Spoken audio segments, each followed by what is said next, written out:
This is CPX number 42, Heaven and Hell. The 12th article of the Creed is found in the Catechism of Pope St. Pius X. Question and answer number 1 through 7. God give you his peace. In nomine Patris et Filii et Spiritus Sancti. Amen. Heavenly King, Consoler, Spirit, Spirit of truth, who art present everywhere and filling all things, treasure of all good and source of all life, come dwell in us, cleanse us and save us, you who are all good. Amen. In nomine Patris et Filii et Spiritus Sancti. Amen. Today we are in the final section of the Creed, which is the first part of the Catechism of Pope St. Pius X. The 12th article of the Creed, question number 1. What are we taught by the last article, life everlasting? Answer, the last article of the Creed teaches us that after the present life, there is another life, eternally happy for the elect in heaven, or eternally miserable for the damned in hell. Question number 2, can we comprehend the bliss of heaven? Answer, no, we cannot comprehend the bliss of heaven because it is beyond the scope of our limited minds, and because the goods of heaven cannot be compared with the goods of this world. Question number 3, in what does the happiness of the elect consist? Answer, the happiness of the elect consists in forever seeing, loving, and possessing God, the source of all good. Question number 4, in what does the misery of the damned consist? Answer, the misery of the damned consists in being forever deprived of the vision of God and punished with eternal torments in hell. Question number 5, are the happiness of heaven and the miseries of hell for the soul alone? Answer, the happiness of heaven and the miseries of hell at present affect the soul alone, because at present the soul alone is in heaven or in hell. But after the resurrection of the flesh, man in the fullness of his nature, that is, in body and in soul, will be forever happy or forever tormented. Question number 6, shall the bliss of paradise and the miseries of hell be the same for all men? Answer, the bliss of heaven in the case of the blessed and the miseries of hell in the case of the damned will be the same in substance and in eternal duration, but in measure or degree, they will be greater or less according to the extent of each one's merits or demerits. Question number 7, what does the word Amen signify at the end of the Creed? Answer, the word Amen at the end of a prayer signifies, so be it. At the end of the Creed, it signifies, so it is. That is to say, I believe that all things contained in these 12 articles are most true, and I am more certain of them than if I had seen them with my eyes. Thus are the words of the Holy Pope. Timestamp. And now I, Father David Nix, am going to give you a slightly detailed analysis of just 2 of those, number 3 and number 7. Number 3 says, in what does the happiness of the elect consist? Answer, the happiness of the elect consists in forever seeing, loving, and possessing God, the source of all good.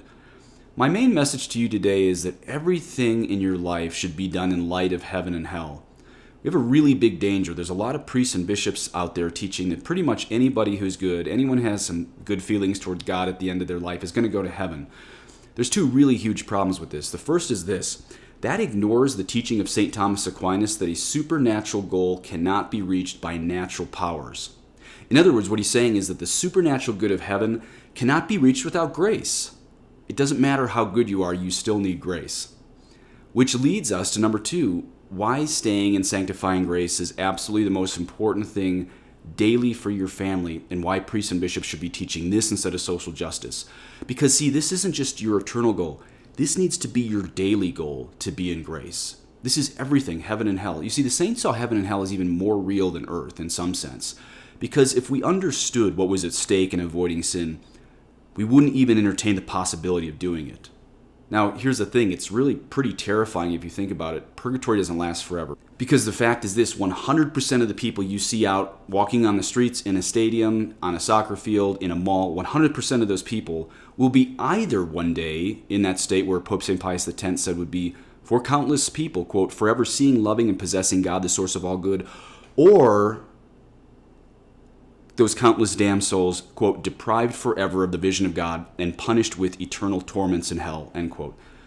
Black and white. There's no middle ground. This is why we have to do everything in light of heaven and hell. And so I beg you to make every decision all day long based on heaven or hell, because it really is more real than this passing world. And finally, question number 7. Question number 7, what does the word Amen signify at the end of the creed? Answer, the word Amen at the end of a prayer signifies, so be it.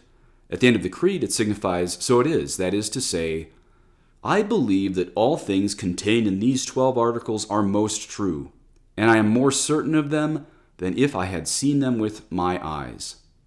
Okay, a few of my own thoughts on this.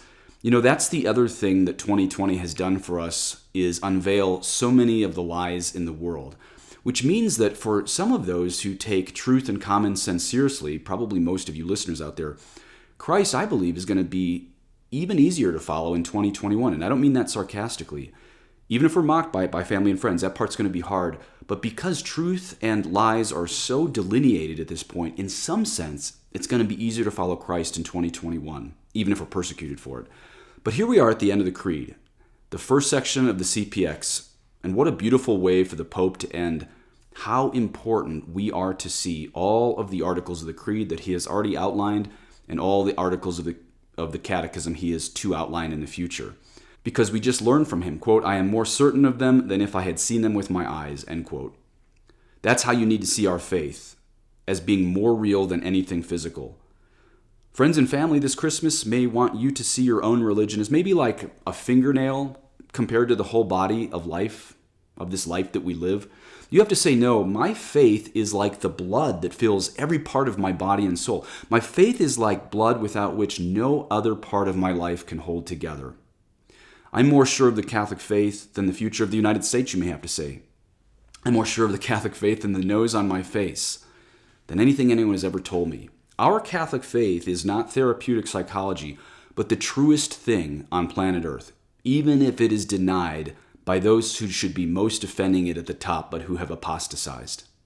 The articles of our Catholic faith are not just important, but so real. So important that, quote, I am more certain of them than if I had seen them with my eyes, end quote. That is how we have to start seeing our faith. This is divine revelation, more true than anything we've ever heard or seen. And real quick closing note, I'm behind on correspondence and I'm behind on reading all my prayer requests. So what I did is put this sign above my altar. I pray for all benefactors, spiritual and material, as well as all listeners and readers, and all your family members, living and dead.